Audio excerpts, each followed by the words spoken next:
Hello everyone, what's going on? Today I'm doing a review on my Lexmoto ZSX. This is a Chinese motorcycle. You can pick this bike up for around about £1,500. I pay $15.86 for the bike along with a tax disc for a year, the L plates and some other little things that I got. I think I got gloves with it. But anyway guys, let's just go around this. So this is what I've done. I haven't done anything amazing to it. All I've done is took the pillion stand handlebars off, and I'm going to be changing the exhaust, but we'll get through to that later on. So this is what the bike actually looks like. It's a very nice bike. In my opinion, it's very, very sporty. I like it a lot. I've had it for around about 3 months now, and it has done me so well. I use it for commuting, for work, and for pleasure. Not for that kind of pleasure, but pleasure is in riding everywhere. It just looks very nice. The prices for them are very good if you have an accident. I've had one accident on this, and it was quite bad. I broke the shifter, the clutch was bent, the lights I got a bit of a scuff, and so have the mirrors. But in total it cost me £180 to get all that repaired. That was with factory putting it all back together and whatnot. But this bike is an 18 litre bike. I think it has a 2 litre reserve, but you have your main and then you turn it down and it goes to reserve, and you can turn the fuel off completely so it doesn't use any at all. But this is a 4-stroke 125. It's very nice. The top speed is supposed to be about 61, but I've had it at 73 with 9,000 bar. It didn't actually red bar it when doing 73, but it looks very nice. It's very good. It is a half digital, half needle display. As you can see, it has gear indication, miles per hour, which you can hold that and it changes the kilometres, petrol indicator and miles. And then obviously you have your rev bar in needle. You have left indicator, right indicator, petrol light, neutral light and lights, main beam. So you have your indicators, left and right, push it in to cancel. Got your horn, low beam, main beam, pass through light.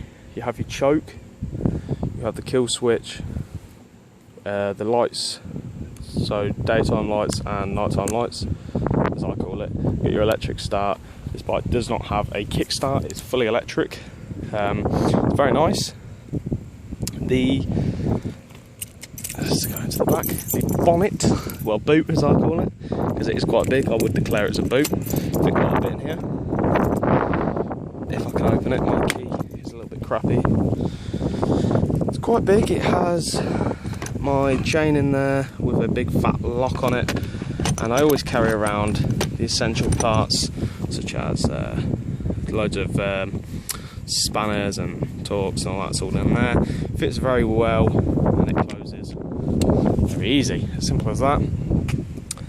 But it has very nice red suspension with red wheels. I think they've done a really nice job on it. Very, very nice. I think this bike's about 13 brake horsepower, equivalent to a 32 brake horsepower car, something like that. It's very nice.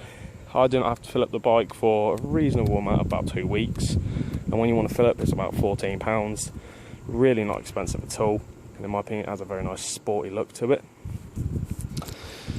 But the only cons that I've actually found with this bike are very simple little things. There is only one thing that I can point out massively with this bike, and it's the only thing that I have a problem with, and that is the exhaust. Because it's just a standard crappy metal, all they've done is got crappy metal and they've painted it black, and that has caused corrosion from the exhaust. But you can, I've seen a lot of people get a Delkevic exhaust and a Lextech, but no one ever actually seems to put a description down of how they've done it.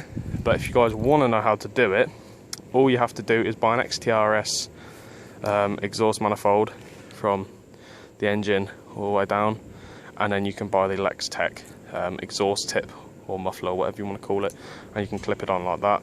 I am going to be buying one of them because I do not like the corrosion what I actually have on the exhaust, and I think a nice stainless steel silver will go very nice with the kind of silverish grey theme to the bike. So when I get that, I will hopefully have my drift or GoPro by then, and I'll be able to record putting the exhaust on, and you guys will actually be able to see how to do it yourselves, simply because nobody else actually wants to show how to do it. But this is a 14 plate model, so it's quite new, and like I say, you know, parts are very reasonable if you want to change them. I think for the Lextech full exhaust manifold for the XTRS and all that with the muffler is only £110, but if you want to get the better labelled exhaust tip, it takes you to 156, sorry, and it is still really cheap for an exhaust unless you want a Del Kevig, which are about £400.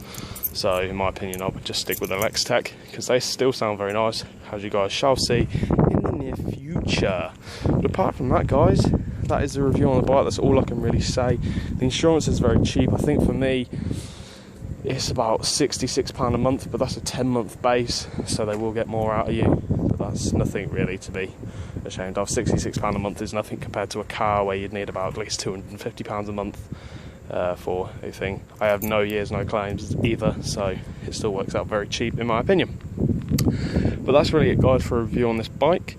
I hope you guys did enjoy it, as it is my first video on the channel, but stay tuned because I will be buying a drift and you guys will be able to see some motorcycle content. So I will see you guys later. Please leave the video a like and subscribe if you actually want to see some more, and I will see you guys later on. Thank you very much for watching. Peace.